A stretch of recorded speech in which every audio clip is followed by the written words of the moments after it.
Muy buenas, espectadores de Estado de Alarma. Este es el programa El Veredicto.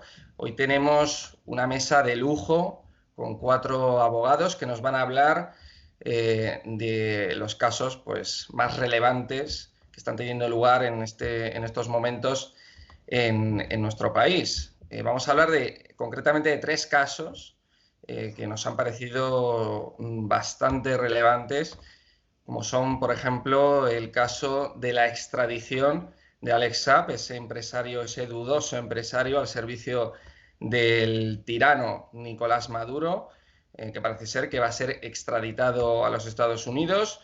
El abogado, también recordemos, de Alex Saab es el famoso ex juez Garzón, ese abogado vedette que siempre está defendiendo y siempre está intentando chupar cámara, defendiendo a muchos dudosos empresarios, dudosos políticos, etc. También vamos a hablar de las posibles causas penales en las que ha podido incurrir nuestro querido rey emérito.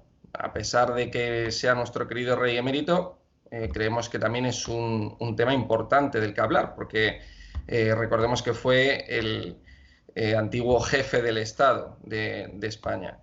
Y, como no podría faltar, vamos a volver a hablar, como en otros programas, del famoso caso Dina, en el que parece ser que está implicado nuestro querido vicepresidente comunista Pablo Iglesias.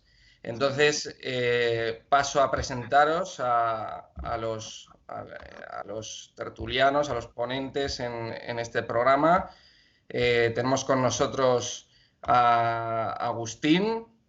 Agustín, muy buenas. ¿Qué tal estás? Agustín es, todos le conoceréis, es abogado penalista, defendió la causa en el famoso caso de la manada de Pamplona y nos va a dar su punto de vista también desde su especialidad en el derecho penal. Muy buenas, Agustín. Buenos días desde Sanlúcar de Barrameda. También tenemos a Carolina Mata, que es abogada penalista, que también, hoy tenemos una mesa de abogados penalistas que también nos va a dar su punto de vista desde el penal, desde el derecho penal. ¿Qué tal, Carolina? Hola, buenos días. Muy bien, muchas gracias. Tenemos con nosotros también a Eduardo Rodríguez, que, para cambiar un poquito la especialidad, él es especialista en Derecho Procesal Civil y Concursal, que, yo creo que también va a dar otra perspectiva a estos casos y yo creo que es importante también dar una perspectiva desde el procesal civil, desde algunos delitos que se han podido cometer a lo mejor desde el ámbito empresarial. Entonces, muy buenas, Eduardo. Hola, ¿qué tal? ¿Cómo estás? Gracias por invitarme. Muchas gracias a ti. Y tenemos por último a Alfredo Herrera, abogado penalista también, que comentará con nosotros estos 3 casos importantes, nos dará su punto de vista. ¿Qué tal, Alfredo? Hola, Rodrigo. Muchas gracias. Veo que tú no estás de vacaciones, ¿no? Estás en el despacho. Yo estoy en el despacho, sí. Muy bien. Entonces, voy a dar paso en primer lugar a Agustín Martínez, que nos comente un poco, si os parece, empezamos hablando del caso de la extradición de Alex Saab, de este dudoso empresario al servicio de Nicolás Maduro, cuyo abogado es el ex juez Garzón. Agustín. En este caso se trata de uno de estos agentes político, jurídico, económico, que al servicio del gobierno de Venezuela, del gobierno de Maduro, hace sus gestiones económicas, y pongamos gestiones entre comillas, lo de económicas no, las gestiones sí son bastante peculiares, con movimientos de dinero y económicos a lo largo de todo el mundo. Quizás la noticia, el gobierno de los Estados Unidos y el gobierno de Colombia lo acusa de la comisión de diferentes hechos delictivos. Y aquí es donde aparece nuestro nuevo Superman jurídico, que no es otro que el ínclito Baltasar Garzón. Y cuando digo todo esto, lo digo porque me sorprende muchísimo esta carrera fulgurante del ya compañero Baltasar Garzón, al que ejerce el derecho de defensa allende los mares y por donde quiera que internacionalmente sea requerido, cual superhéroe que está dispuesto a la defensa de cualquier causa progresista y de derechos humanos, alegando todo tipo de defectos procesales y de hechos absolutamente vergonzosos y lamentables que se producen en aquellos tribunales en los que no se respetan los derechos humanos, como Cabo Verde. Pero curiosamente, él como tal figura, cuando era juez, fue expulsado de la carrera judicial por escuchas ilegales en un país tan democrático como España y en el que se respetan los derechos como es este país. Por lo tanto, esa capa de defensor a ultranza de los derechos más allá de los límites del bien y del mal y luchando contra el opresor americano y esa nube que lo tapa todo, hombre, que sea el señor Baltasar Garzón el nuevo paladín de los derechos humanos, cuando menos sorprende. Pero bueno, yo creo que esto va a tener el correspondiente recorrido y los tribunales internacionales actuarán en su derecho y, por supuesto, la jurisdicción que lo reclama, la norteamericana, pues ejercerá la sentencia correspondiente y el procedimiento correspondiente. Carolina. Suscribiendo todo lo que ha comentado el compañero Agustín, lo suscribo desde el principio hasta el fin. Qué casualidad que si hacemos un análisis de los casos que últimamente ha llevado como abogado este señor, son los casos más oscuros y sospechosos y tremendos que pueda haber en el panorama nacional e internacional.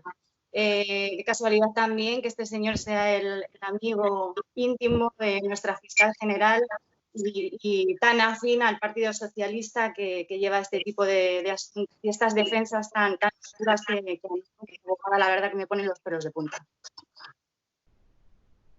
Eduardo. Hola, ¿qué tal?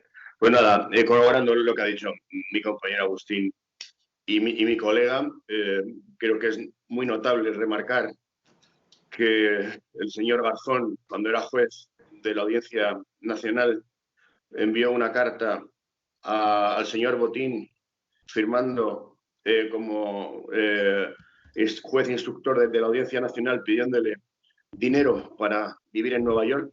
Era un presunto curso. Partiendo de esto, es increíble que este señor hable tan mal de Estados Unidos cuando tenía que, en teoría, estudiar inglés en Estados Unidos pidiendo dinero a un banco capitalista tan tremendo como el Banco Santander. Yo creo que han detenido al testaferro de Maduro. Es una detención estratégica para Estados Unidos, que las acusaciones no solo van a venir de la parte diplomática o delitos que pueda haber cometido dentro y fuera de las fronteras de Venezuela, sino que es la DEA quien va a juzgar como banda internacional dedicada al narcotráfico a este individuo. Gran parte de los que han vivido en la embajada española en Venezuela van a estar muy atentos y van a tener cierto respeto a cualquier resolución, tal y como ha dicho Agustín, que hagan los tribunales de Estados Unidos, pero más aún, el ADEA puede tirar verdaderamente del hilo y por eso está Garzón ahí, que es el abogado de esta pequeña pirámide que se crea entre España, Irán y Cuba y Venezuela, y Garzón es el abogado de este cártel. Es muy importante que tengamos en claro que la detención del testaferro de Maduro le deja sin brazos y sin ojos fuera de sus fronteras. Y también es muy importante saber que personajes como Bono, personajes como Pablo Iglesias y personajes como Zapatero van a estar muy atentos a cualquier resolución procesal que se haga en Estados Unidos.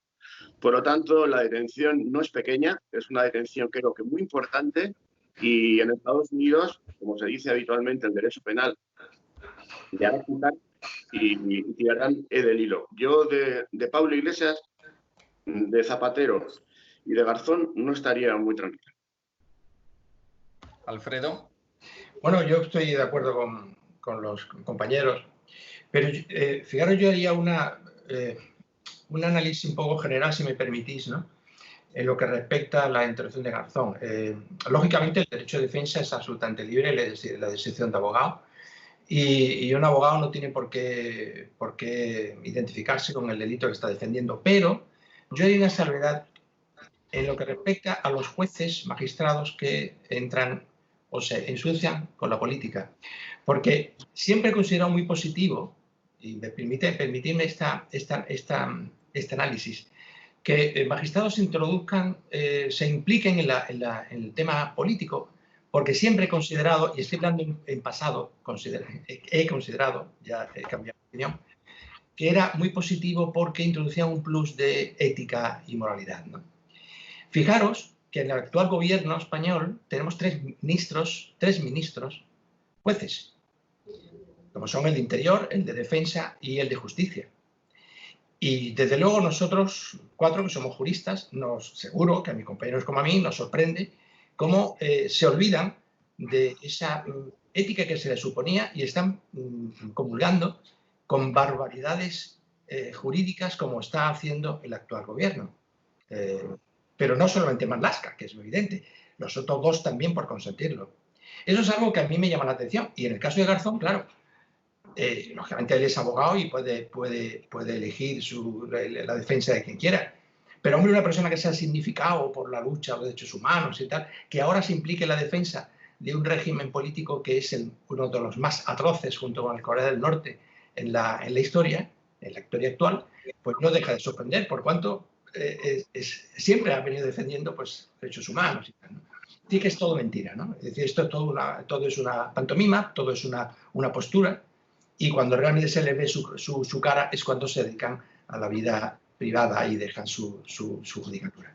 Y en lo que respecta a la extradición, me parece absolutamente legítimo, porque no podemos olvidar, tal y como ha resaltado Eduardo, que aquí hay un delito, pero que hay un delito ya no solamente de financiación o de blanqueo, etcétera, etcétera, es que hay un trasfondo del delito de narcotráfico, con el que al parecer, según las informaciones que a todos nos llegan, pues se está sustentando el régimen de Maduro, ¿no? Con lo cual me parece absolutamente legítima la extradición que pretende Estados Unidos. Bien, Agustín, un momento. Ahora vamos a abrir un tiempo de tertulia, ¿vale? Que podéis hablar entre los cuatro. Entonces, yo quería también preguntaros una cosa. A pesar de que toda persona tiene derecho a pues, buscar la defensa legal que sea más adecuada en su caso, y el abogado tiene derecho a aceptarla o a rechazarla, es cierto, pero el ex juez Garzón, Baltasar Garzón, ¿no creéis que esto que desprestigia de alguna manera la profesión del abogado, que haya un abogado español que esté defendiendo este tipo de causas en el extranjero?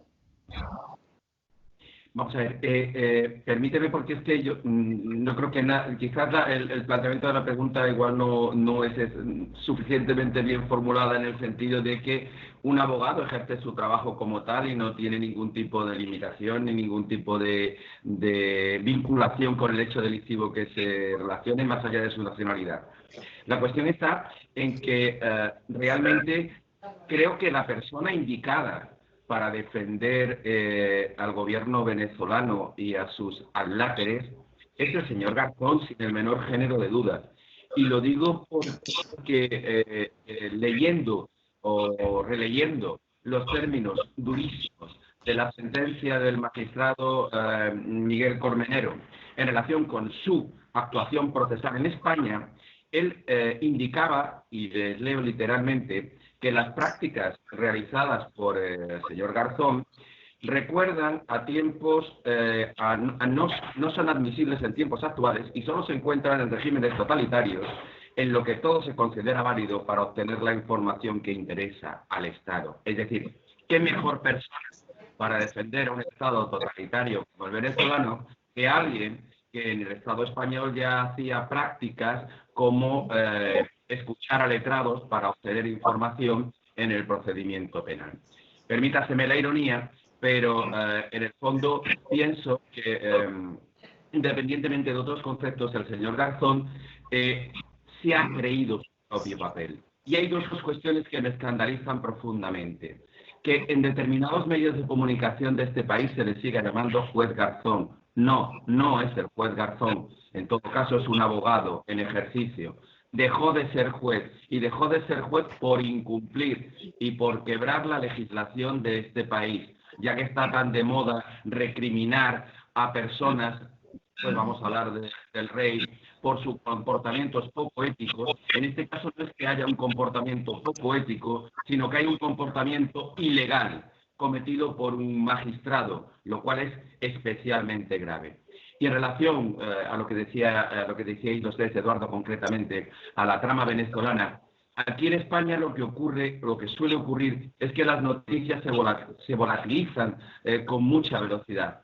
Pero en España hemos tenido un incidente gravísimo con la señora Delcy Rodríguez, ministra del gobierno venezolano, que plantó sus reales en el aeropuerto de Barajas, bajó con un convoluto, utilizando una expresión del embajador alemán en la época del 92, y cualquiera sabe qué hizo con nuestro ministro Ábalos. Eso ya ha pasado a la historia, eso ya es una noticia que ya el tiempo parece que ha asimilado, pero que realmente no debe pasarse al olvido, y que en cualquier momento cualquiera de estos señores, el señor Saab o cualquiera de los otros adláteres que forman parte del gobierno venezolano, pueden poner de relieve y a lo mejor dejar con las vergüenzas a algún político de nuestro país. ¿Creéis que es cierto que lo que dice, por ejemplo, Agustín, que puede de alguna manera salir a la luz, que puede salir a la luz algún delito en el que esté implicado, por ejemplo, Pablo Iglesias o otros individuos de Podemos o del Partido Socialista, con este tipo de casos como el de Alex Saab, que puedan empezar a investigar y que puedan levantar las alfombras y sacar cosas de Podemos y de políticos de nuestro país? Bueno, sea lo que sea, parece que no pasa nada, ¿no? Porque el asunto que ha comentado Agustín del aeropuerto, a mí me parece una gravedad tremenda. Como me parece gravísimo el tema de Dina, que ahora abordaremos, ¿no? Y no pasa nada, ¿no? Hombre, la justicia debe ser igual para todos. No olvidemos que Camps fue absuelto y a pesar de eso acabaron con él políticamente. No, vamos, que me parece muy bien que haya que mantener una postura rigorosa frente de cuando se da un cargo político, pero fijaros la que le liaron a Camps. Y desde mi punto de vista estamos viendo ahora mismo actuaciones de políticos y de Podemos muchísimo más graves que la que se va acá. Y no pasa nada. La misma del tema de Delcy, del aeropuerto. Ahora se le premia al comisario que estaba ahí en el aeropuerto, pues se le premia con un destino maravilloso, ¿no? No pasa nada. Es lo que me produce desazón. Me parece igual para todos. Muy bien, Alfredo. Eduardo, ¿querías comentar algo al respecto? Mira, la pregunta que has hecho cuando has hecho la antesala a esta pequeña tertulia que hemos mantenido y que han hablado mis dos compañeros previamente, has dicho si España iba a desprestigiarse la abogacía española con que este personaje, este abogado, defendiera a un miembro de la dictadura venezolana. Pero he de decir que ante los ojos de Estados Unidos España está muy desprestigiada. Por lo tanto, no creo que Garzón pueda desprestigiarla aún más. Con la fuga de Pollo Calderón creo que quedamos tremendamente desprestigiados, y la detención y la extradición que se va a realizar actualmente por parte de Estados Unidos desde Cabo Verde es una segunda opción a la extradición que iban a pedir desde el Pollo Calderón. Es decir, lo que sabe uno lo sabe el otro. Estados Unidos ha tenido que tener la opción B y detener a este hombre porque España dejó escapar al cerebro de la trama económica de Venezuela, donde evidentemente Garzón y otros personajes como Zapatero y Pablo Iglesias estaban totalmente vinculados. Esa es la causa de que se escapara el pollo Calderón.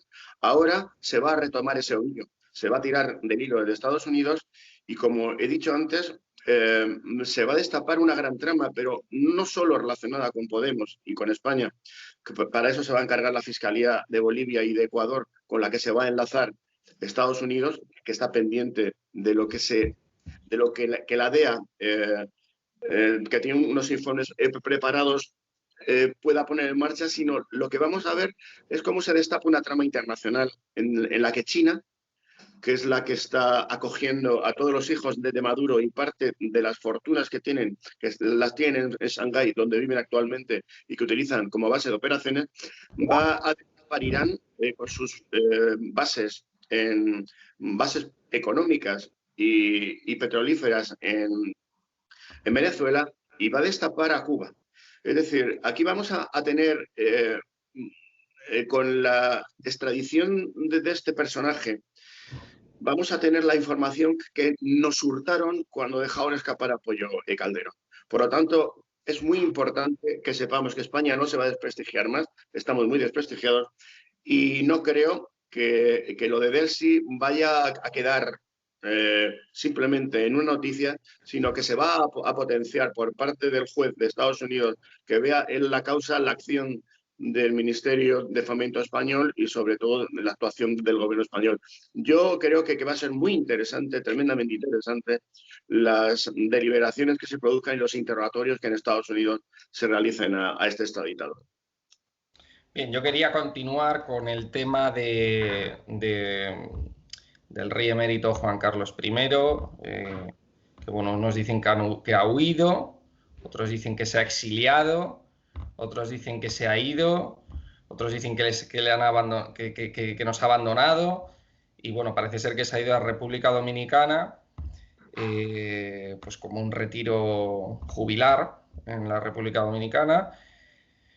¿Qué posibles, porque aquí se está diciendo muchas cosas, entonces, qué posibles causas penales ha podido incurrir Juan Carlos I para tenerse que ir o que hacer ese exilio? O ¿cómo lo veis vosotros?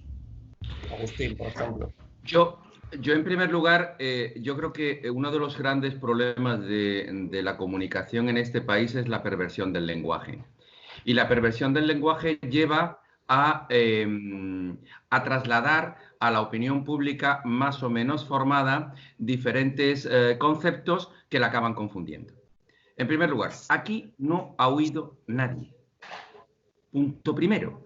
Por más que el vicepresidente del gobierno, en un acto de irresponsabilidad máxima, emita un tuit hablando de la huida del jefe del Estado. Primero, aquí no ha huido nadie. Segundo, en este país no se ha exiliado nadie. O perdón, sí, una persona buscada por el Estado español, la justicia del Estado español, que se llama Carles Puigdemont. Ese señor sí se ha exiliado, y se ha exiliado voluntariamente, y se ha exiliado porque no quiere enfrentarse a la justicia española. Ese señor sí está exiliado, y ese señor está buscado internacionalmente. Juan Carlos I no se ha exiliado. Cuestión diferente es que haya abandonado el país, dada la situación de presión social y mediática que se está produciendo, y con una finalidad puramente instrumental para evitar que la situación personal que le afecta contamine a la monarquía en general. Quizás ya es hora de que en este país principios de los cuales presumimos y consideramos que son pilares fundamentales del Estado, como es la presunción de inocencia, se aplique a todo el mundo, incluido a Juan Carlos I. No existe ningún procedimiento judicial contra Juan Carlos I, ni en España ni en Suiza. No existe ninguna investigación en relación con él en ninguna parte. Las informaciones podrán ser veraces o no lo sé, podrán ser inquietantes o no, pero no dejan de ser eso, informaciones. En el momento que haya un procedimiento judicial, lo primero que se pone en la nota, de relieve en la nota, por parte de Su Majestad el Rey Emérito y por parte de su despacho de abogados, es que está a disposición de la Administración de Justicia sin el menor género de duda. Cuestión diferente es analizar la inviolabilidad, la posibilidad de comisión de hechos delictivos, pero la vulneración que está produciéndose en este país del principio de presunción de inocencia es vergonzosa y lamentable. Y todos deberíamos intentar frenarla de alguna manera.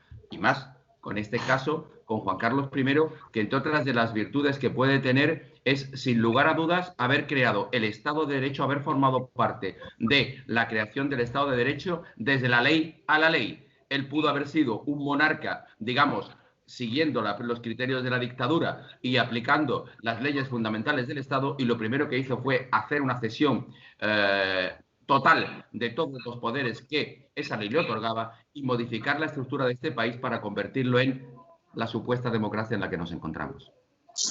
A mí me gustaría opinar sobre esto, y lo que yo creo es que con las expresiones públicas que se están haciendo, se están vertiendo desde el propio gobierno, con Podemos a la cabeza, es hacer de facto un cambio de nuestro sistema político, que es una monarquía parlamentaria, y hacerlo de facto, pues pueden modificar la Constitución porque no saben que es imposible, entonces lo quieren hacer de facto y dinamitar nuestro sistema monárquico y instaurar, de hecho, por la vía rápida, como siempre hacen estas personas, una república al estilo bolivariano, como están acostumbrados. Y a todo esto, el Partido Socialista, que intenta pasar de perfil, haciéndose como el defensor a ultranza de la Constitución, el defensor de la monarquía, pero siempre con la boca chica y pasando como muy de perfil, por supuesto que está en connivencia con sus socios de gobierno, como son los comunistas, para dinamitar lo que es nuestro sistema y lo que nos ha funcionado hasta ahora, que en realidad es su objetivo. Eduardo. Pues muy de acuerdo con mis compañeros, prácticamente al 100%, y me sorprende que se hable de Juan Carlos I como un presunto... Pero Eduardo, un apunte, perdona, un paréntesis. Dime. ¿Creéis que Juan Carlos I ha cometido algún delito? Yo no lo sé, no tengo ni idea. De hecho, no sé ni de qué se le acusa en ningún sitio. En consecuencia, se le está acusando de nada. Claro, es decir, difícilmente puede decir, yo no sé qué delito ha cometido, puede que ninguno, porque como no lo sabemos, ninguno hemos leído ni un sumario, ni sabemos nada, ¿no? En consecuencia, se está sometiendo a un juicio que yo creo que el único delito que ha cometido Juan Carlos es ser sucesor de Franco a título de rey. Es decir, yo creo que es el único delito, y evidentemente los comunistas no se lo van a perder. Juan Carlos es la última obra viva del régimen del 18 de julio. Pero te refieres a un delito moral o ético. Moral, absolutamente. Y para destruir la transición española, es decir, lo que nació, como muy bien ha dicho Agustín, que nació el régimen actual del 78, nace directamente del régimen del 18 de julio, con una absoluta concatenación de leyes que no da lugar a ningún quebranto ni ningún vacío legal. Los comunistas quieren destruir la monarquía para destruir la transición y el régimen del 78. Exacto. Además, a los socialistas, pues en connivencia con los comunistas. Es una vergüenza. El único delito que tiene Juan Carlos es ser la última obra viva de Franco. La ley, el único problema que tiene también Juan Carlos a mi modo de ver es que firmó la ley 54/2007 de memoria histórica, donde él, sin darse cuenta al sancionarla, se condenaba al exilio. Y se condenaba a un exilio a la larga, porque esa ley destruye todos los símbolos, todas las estructuras, destruye la legalidad de un régimen que dio lugar a la transición del 78, y Juan Carlos, en una situación que yo creo es muy humana, es decir, yo firmo esto, dejarme que yo voy a seguir con mi vida, sin darse cuenta, se firmó su exilio en forma de ley. Y yo creo que es el único error gigante que ha cometido Juan Carlos, en estos últimos tiempos, ha tenido otros anteriores, los que sea, no soy quien para evaluarlo, pero sí soy como español y como jurista, el día que firmó esa nefasta ley que le puso Zapatero de la mesa y que él, a efecto de que se miraran a otro lado de su negocio, la firmó, llevó a la monarquía a una situación muy delicada y creo que la ley de memoria histórica aún no la hemos evaluado, cuál es su contenido real, su verdadera incidencia y cómo va a afectar a la sociedad española y a la propia patria española. Sí, Alfredo, vamos a dar paso, Carolina, vamos a dar paso a Alfredo, que no ha hablado todavía, sí. A ver qué dé su opinión. Bueno, a mí lo que me sorprende es que hasta el Tribunal Supremo haya tenido que salir a manifestar que, porque se han pedido medidas cautelares, Podemos pidió medidas cautelares contra el rey y el Tribunal Supremo pues ha manifestado, tal y como han expresado mis compañeros, ¿no?, que no está acusado de ningún delito el rey. O sea, diferente es, desde mi punto de vista, ha sido un comportamiento indecoroso, muy lejano a la ejemplaridad que exige la monarquía. Creo que el rey Alfonso VI está, Felipe VI está haciendo una actuación magnífica. Precisamente fue el gobierno actual el que le ha estado presionando para que adoptase medidas con respecto al rey emérito, las ha adoptado, y lo que esto nos viene a decir es que hubieran sido las medidas que hubiera adoptado, hubieran sido criticadas. Es decir, porque el rey, por medio además de su defensa legal, ha manifestado que está a disposición de la justicia, y el delito que ha podido ser cometido, bueno, si ha cometido algún delito, desde luego, aún no está especificado, ni por fiscalía ni por nadie. No hay ninguna cosa contra él. ¿Que haya podido cometer un delito de blanqueo de capitales? Bueno, no lo sabemos. A lo mejor sí, pero hombre, hay una presunción de inocencia, que la presunción de inocencia ha de ser para todo el mundo, también incluso para el rey. Diferente es que, bueno, que es una pena que un hombre que ha hecho tanto por España, que nos ha dado estos 40 años de paz y de progreso como nunca ha tenido España, pues haya manchado su legado y se haya tenido que ir de manera tan triste por unos errores que ha cometido lejanos a la ejemplaridad. Pero esa es una condena social, pero de ahí a hacerle partícipe ya de un delito sin haber actuado aún la Fiscalía ni los tribunales, bueno, me parece un disparate, ¿no? Y me parece injusto y desde luego ajeno a la presunción de inocencia, ¿no? Carolina, ¿tú querías decir algo? Yo llegado a este punto me pregunto, el votante socialista, habiendo este panorama, yo no sé si siente algún tipo de vergüenza del partido al que vota y el que nos está representando ahora como gobierno de España. Vamos a ver, es que se están germinando dentro de las instituciones unas actuaciones tan peligrosas para nuestro sistema político y nuestro sistema como nación, que yo no sé si el ciudadano de a pie se da cuenta de lo peligroso que es todo esto, porque lo que se está haciendo desde las propias instituciones es dinamitar nuestro sistema de bienestar, nuestro sistema político, nuestra monarquía, todo lo que nos ha valido durante 30 años. Yo no he vivido la transición, pero vamos, lo he estudiado y yo creo que hemos vivido de la mejor manera posible con este rey que ha hecho cosas tan buenas para todos los españoles, para la unidad de España, para la convivencia entre ciudadanos. Todo eso está saltando por los aires y yo me pregunto, ¿el votante socialista ahora mismo qué se plantea? ¿Le da algún tipo de vergüenza? No sé, me lo planteo. Claro, Carolina, pero desde vuestra valoración jurídica, sí, Agustín, ahora, desde vuestra valoración jurídica, ¿creéis que esas comisiones que él cobró siendo jefe de Estado pueden ser ilegales o puede incurrir en algún delito por haber cobrado comisiones? Cobrar una comisión no es delito. Otra cosa es que haya un delito fiscal o un blanqueo de capital. Pero si es jefe de Estado, ahí cambia la cosa. No es un particular. No es un particular. Vamos a ver. Entonces, Agustín. Ningún tema porque no hay ninguna imputación y no hay ninguna investigación. Lo que hay es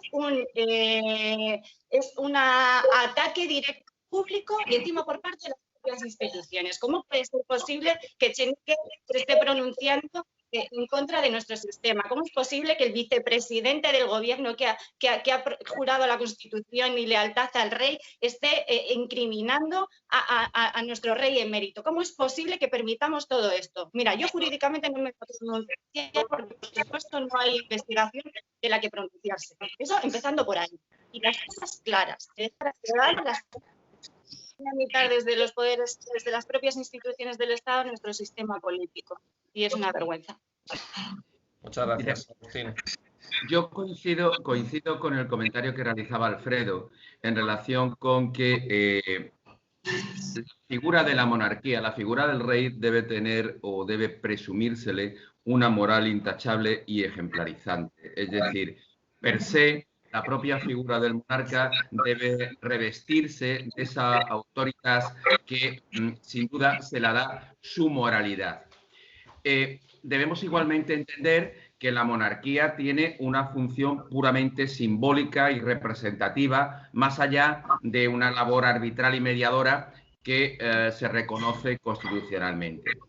Pero lo peor en este caso, y tú hablabas, Rodrigo, de cuál es la trascendencia jurídica, lo peor en este caso es entender que prácticamente nos hemos instalado en un sistema inquisitorial en el cual yo no sé de qué se me acusa, yo no sé exactamente qué versión de Villarejo, Corina, Echenique va a ser la que se va a utilizar en mi contra y cuál es exactamente el autor del escrito de la Fiscalía en el cual se califican unas supuestas irregularidades. Ese es realmente el problema en el que nos encontramos. Y el problema es que hablaba Eduardo acertadamente de que los comunistas, en este caso los partidos radicales de izquierda, quieren destruir el Estado.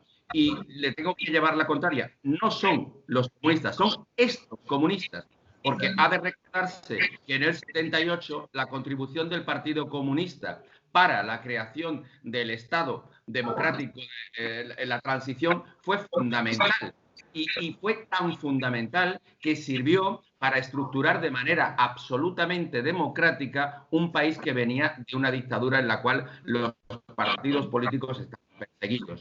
Con lo cual, son estos revisionistas históricos de nuevo cuño los que, de forma absolutamente irracional y estúpida, pretenden llamar ultraderechistas a aquellos que son nuevas formaciones políticas que pretenden, con mayor o menor acierto, la modificación del Estado de Autonomía, porque consideran que el Estado de Autonomía es perjudicial al funcionamiento del país, y a estos se les tilda de ultraderechistas, y a aquellos que van contra la propia esencia del Estado social y democrático de derecho, con una monarquía como forma de gobierno, a eso se les tilda de progresistas y se les tilda de gente de bien. Obviamente es un disparate y una absoluta barbaridad. En este país vivimos tiempos de zozobra, pero básicamente de zozobra intelectual, que trasladado a lo jurídico nos lleva a una situación en la cual todos somos presuntamente culpables.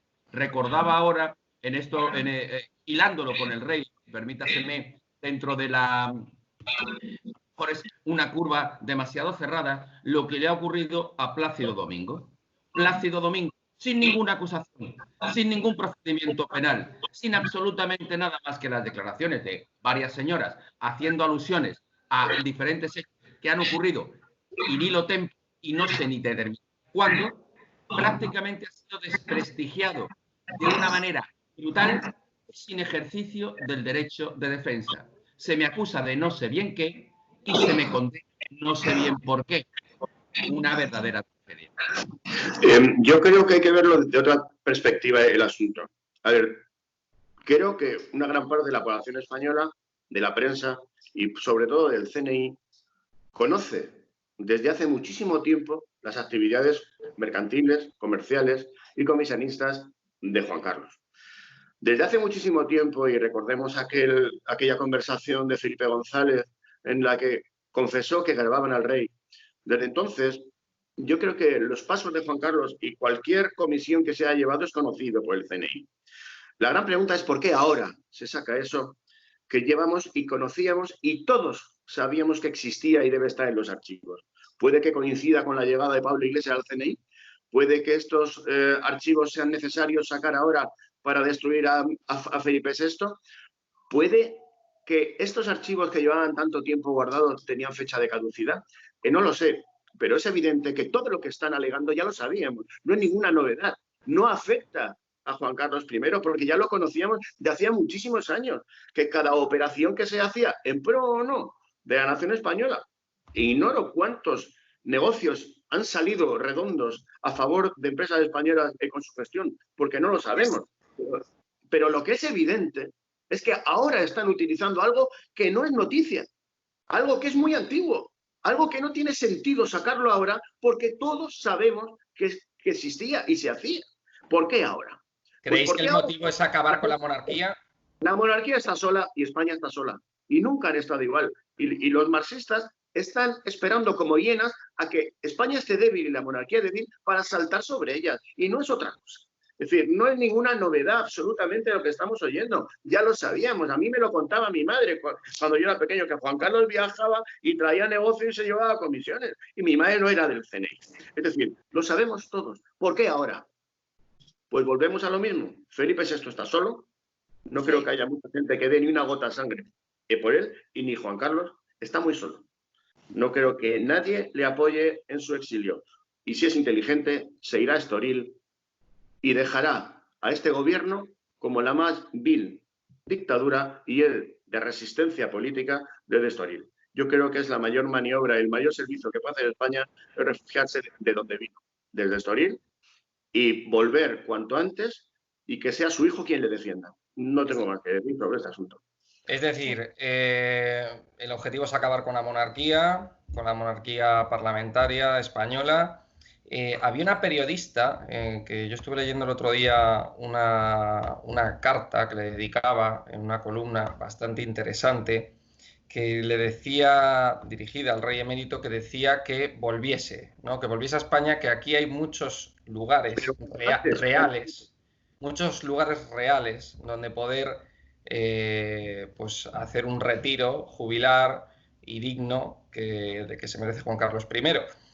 El asunto es lo que decíais, ¿no? Que a lo mejor debido a una serie de conductas indecorosas, como decía Agustín, que no son, y como decía Alfredo también, ¿no? Que no son a lo mejor propias o que no se esperan de una monarquía, pues a lo mejor le ha pasado eso factura, ¿no? Pero sí que es cierto, yo comparto con Eduardo, que a lo mejor lo están dirigiendo, esto lo están magnificando para intentar acabar con la monarquía, ¿no? Este es el primer paso para acabar con la monarquía, ¿eh? Estamos en el primer paso. Y está claro que ahora el segundo paso es Felipe VI, ¿no? Pero es la primera subida de la escalera, ¿no? Yo lo que me planteo es ¿qué hubiera ocurrido si esta actuación hubiera partido de una persona de extrema izquierda, ¿no? Porque ahí tenemos muchísimos casos, absolutamente todos los dirigentes de Podemos están involucrados en temas judiciales y el propio Echenique pues reconoce que no tenía por qué tener asegurada a esa persona que tenía de doméstica, ¿no? Y se vanagloriaba de ello. Es decir, en su medida, que es una corrupción, como era la corrupción de la beca de Rejón, como la corrupción con el dinero de lo que ha hecho Pablo de Secundina, o como hizo Monedero con el tema de las transferencias de Venezuela. El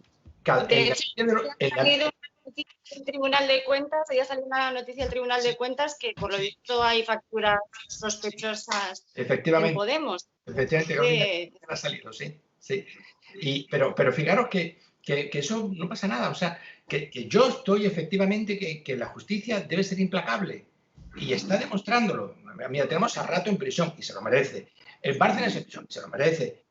Es que todos deben estar. Pero fijaros que lo peor no pasa nada. Que no, o sea, que los independentistas están en la calle, ha sido el Tribunal Supremo el que ha tenido que poner orden con el tema del tercer grado. Es alucinante. O sea, la burla al Estado de Derecho es diaria, la vemos diaria.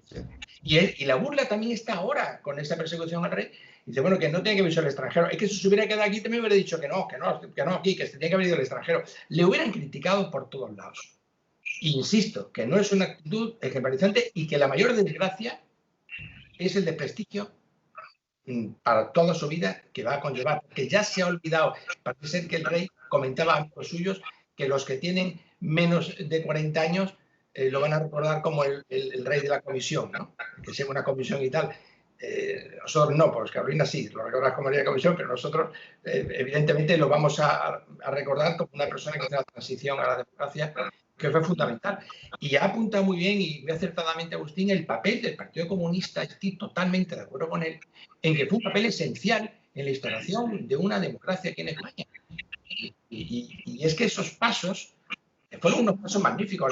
El Estado del 78 es magnífico y se quieren cargar. Ese es el objetivo. Ahora se quieren encargar. Este es el primer paso, nada más que es el primer paso. Vendrán sus siguientes pasos. Agustín. La historia siempre juzga a los líderes. La historia siempre hace análisis por parte de diferentes puntos de vista cuál ha sido el comportamiento de aquellas personas que han regido todos los países. Y todo líder tiene luces y sombras.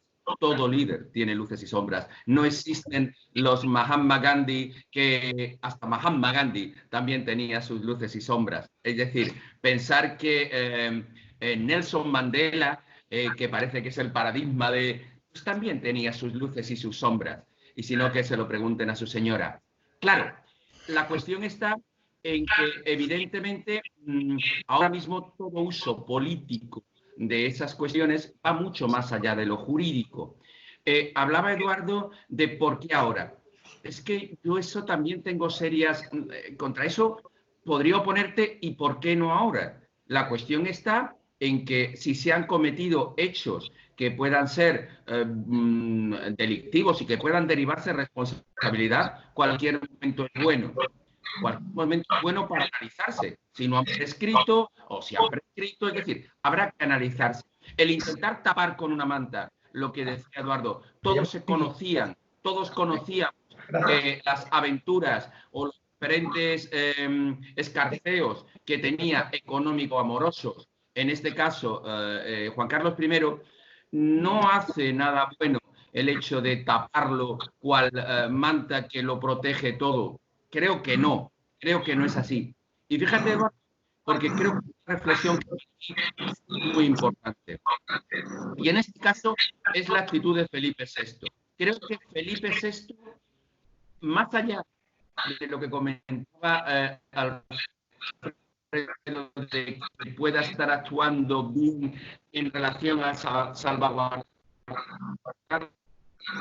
la monarquía, quizás le está pagando con la misma moneda, primero la institución y después las personas. Y en un momento determinado, el propio Juan Carlos decide apartar, llamémosle así, la figura de Don Juan, dejándola un poco menos desairada ante la figura de Francisco Franco, y en este caso Felipe VI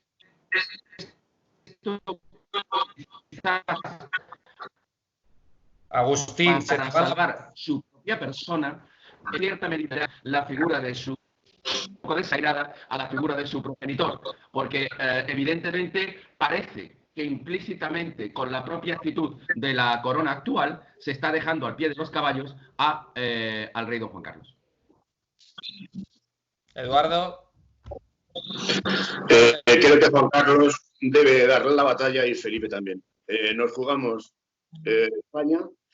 Creo que es esencial que el rey de España dé un paso hacia adelante y creo que como nos jugamos España, Juan Carlos y Felipe deben de luchar, aunque solo sea por los españoles que creemos o que creen o que han creído en ellos. Creo que no podemos dejar en manos de una prensa comprada, no podemos dejar en manos de una opinión pública manipulada, no podemos dejar en manos de una cosa llamada agentes sociales que no sabemos ni quién son ni a qué hora aparecen. No podemos dejar España y la historia de España en manos de unos individuos impresentables como son los que están atacando a la monarquía española. En consecuencia, creo que ahora por primera vez en su vida van a tener que dar la batalla de su honor, de su prestigio y sobre todo ver y acumular sonrisas, favores, aplausos e incluso soldados que les sigan a nuestros reyes hasta el último momento, tal y como decimos en nuestro juramento de la bandera, hasta la última gota de nuestra sangre, porque nos jugamos España. Y creo que es el momento actual donde todos tenemos que dar un paso adelante. Que no suceda como sucedió con el general Sanjurjo y Alfonso XIII, que dijo Sanjurjo dijo ni un solo de mi guardia civil va a dar ni una sola gota por esta monarquía. Espero que no se cumpla así. Y nada, nos toca a todos ponernos enfrente, hacer una falange oplita con nuestras lanzas y no movernos hasta que o quedemos todos vivos o caigamos todos. Pero nos toca aquí. Y yo les reto a los enemigos de España a que se atrevan. Y creo que es lo mejor que podemos hacer. Sí, yo suscribo tus palabras. Vamos a ir. Pero perdona, ¿será Felipe VI el que también tenga que defender la figura de su padre? No guardar un silencio en algunos momentos especialmente sonoro. Juan Carlos tiene que volver cuanto antes y Felipe VI actuar cuanto antes. La corona no es de uno, la corona es de todos, incluida nuestra. Carolina, querías decir algo y cerramos este tema. Estoy totalmente de acuerdo y que España es un país que bien merece luchar por él y todos los españoles unidos es lo mejor que podemos hacer, luchar por nuestra patria, que es España. Yo quería apuntar una sola cosa. Alfredo, Termino una cosa. A todos los que están denostando la monarquía y están magnificando los beneficios de la República, le aconsejaría simplemente que leyeran un poco de historia sobre la Primera y Segunda República Española, el desastre que supuso aquello. ¿Vale? Que no es la panacea la República, amigos, no es la panacea. Que lean un poquito, todos aquellos que escriben y todos los que opinan y tal, incluso, por supuesto, los políticos que lean historia, que ahí está todo, en la historia. Muchas gracias. Pues mira, es que además es curioso, vamos a ver, parece que una cosita más, Agustín, nada más. Sí, que la república es una forma de gobierno perfecta y la monarquía es algo obsoleto, ridículo y trasnochado. Noruega, Suecia, Inglaterra, Bélgica, Holanda, Dinamarca, perdonen, ¿esos qué son? ¿Medievales? Vamos a, como perfectamente decía Alfredo, vamos a tener rigor histórico y vamos a saber qué significa la monarquía como forma de unión y como forma de conexión histórica para no caer en el neopaletismo de algunas personas que hablan de la República como si la República fuera una organización de gobierno platoniana en la cual de los árboles crecen jamones y todo el mundo es feliz en una Arcadia absolutamente absurda. Pues muchas gracias.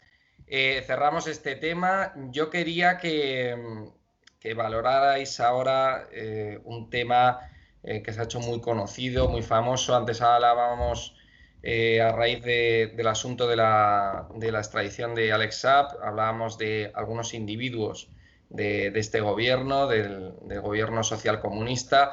Entonces hay un caso que es el caso Dina, del que habéis hablado en otras ocasiones, pero creo que es bastante relevante volver a hablar, aunque sean 5 minutos, porque tenemos que cerrar ya en un ratillo. Que deis una valoración jurídica y vuestra opinión sobre este caso Dina y si creéis que este caso va a ser el caso definitivo que haga caer al vicepresidente Pablo Iglesias. Bueno, voy a ser la primera si puede ser. Carolina, sí. Bueno, pues todo lo que concierne a Podemos, pues para mi gusto es todo muy oscuro y muy sospechoso y como...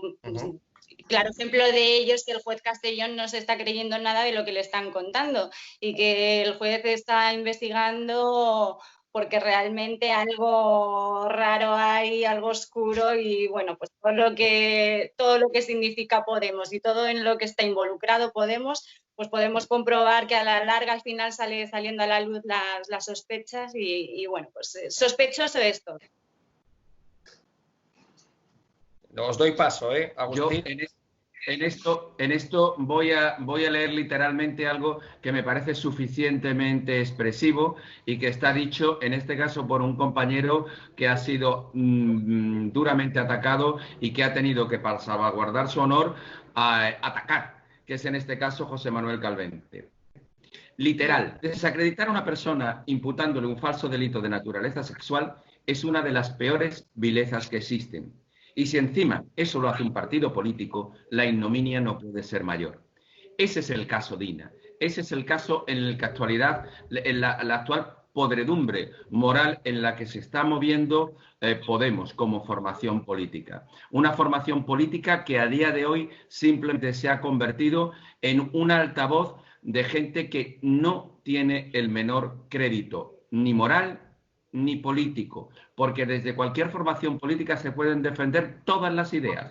La república, la desaparición de las autonomías, todas las ideas. El problema es utilizar de otra manera las cloacas del Estado como lo está haciendo en este caso Podemos. Y utilizarlo a base de un pseudofeminismo que no es real, a base de una pseudo-progresía que no es real y a base de una desvergüenza que esa sí es absolutamente real.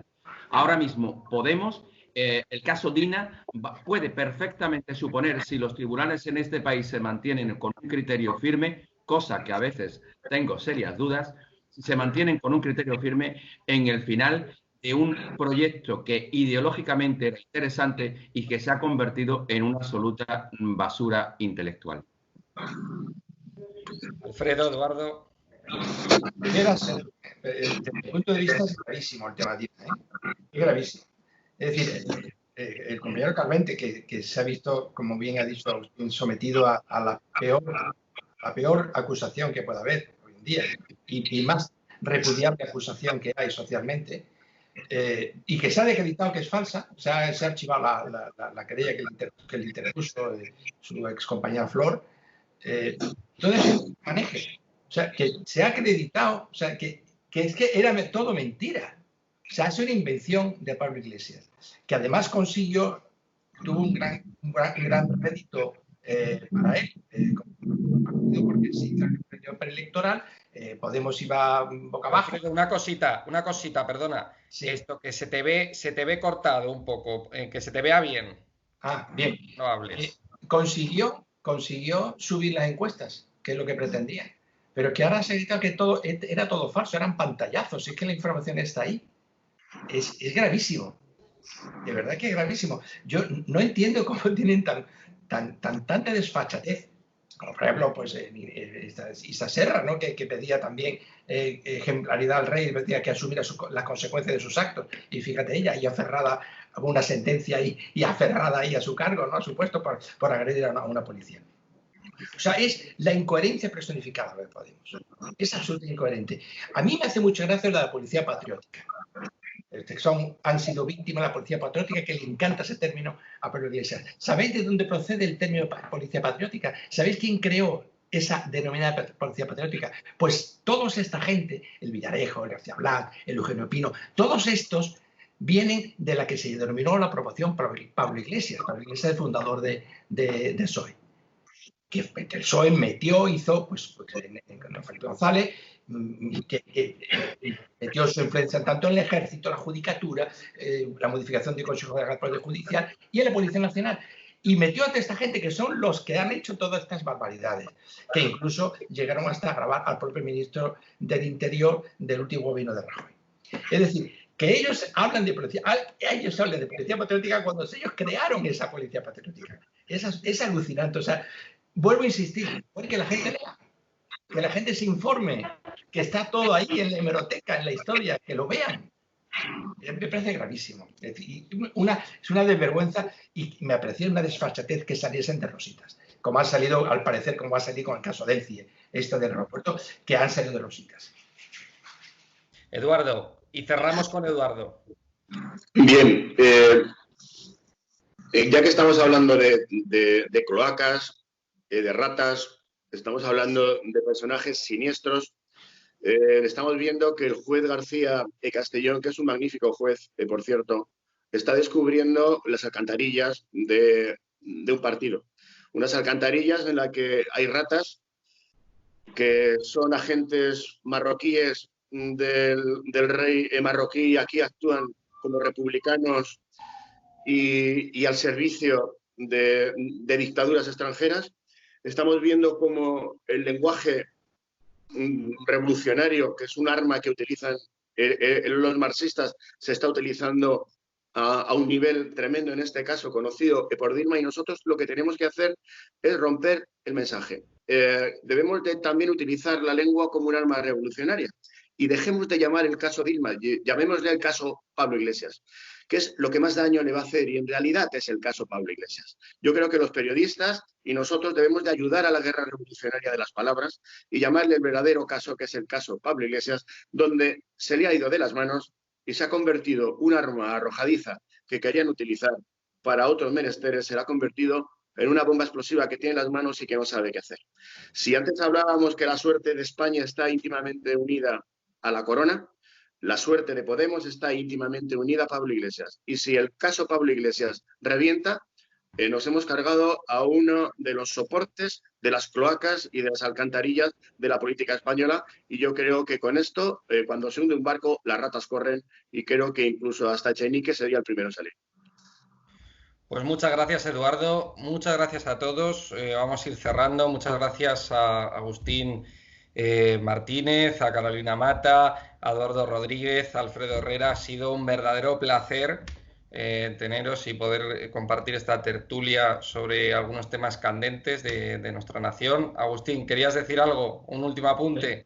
Permíteme puntualizar, no, simplemente acotar, porque estoy muy de acuerdo con buena parte de las palabras que ha dicho en este caso Eduardo, y decirle que qué pena que el flautista de Hamelin ahora sea el presidente del gobierno de este país y represente al Partido Socialista Obrero Español. Esa es la real pena, porque el Partido Socialista Obrero Español forma parte consustancial del Estado, y el Partido Socialista Obrero Español no puede estar igualmente regido por gente tan mediocre y por este pseudo flautista de Hamelin al que siguen pues determinadas ratas. Ese es el real problema. Pues vista, suerte y al toro. Sí, Eduardo. Vista, suerte y al toro. Bueno, pues muchas gracias a todos. Ha sido un placer. Como decía, Agustín Martínez, Carolina Mata, Eduardo Rodríguez, Alfredo Herrera, muchas gracias. Os volveremos a invitar, si aceptáis la invitación, para hablar de asuntos jurídicos candentes de nuestra nación. Y bueno, ahora a todos los espectadores del programa Estado de Alarma, muchas gracias por habernos visto. Hemos tenido una mesa de lujo hoy con 4 pedazos abogados que nos han comentado y nos han dado su opinión personal y jurídica también sobre asuntos, pues como decía, importantes, sobre 3 asuntos importantes que están en boca de todos ahora en nuestro país, como es pues posibles causas penales o posibles delitos que haya tenido el rey emérito, el asunto de la extradición de ese dudoso empresario testaferro de la tiranía de Nicolás Maduro, que parece ser que lo han extraditado a Estados Unidos, cuyo abogado es el ex juez Baltasar Garzón. Y por último hemos comentado un poco el caso Dina, ¿no?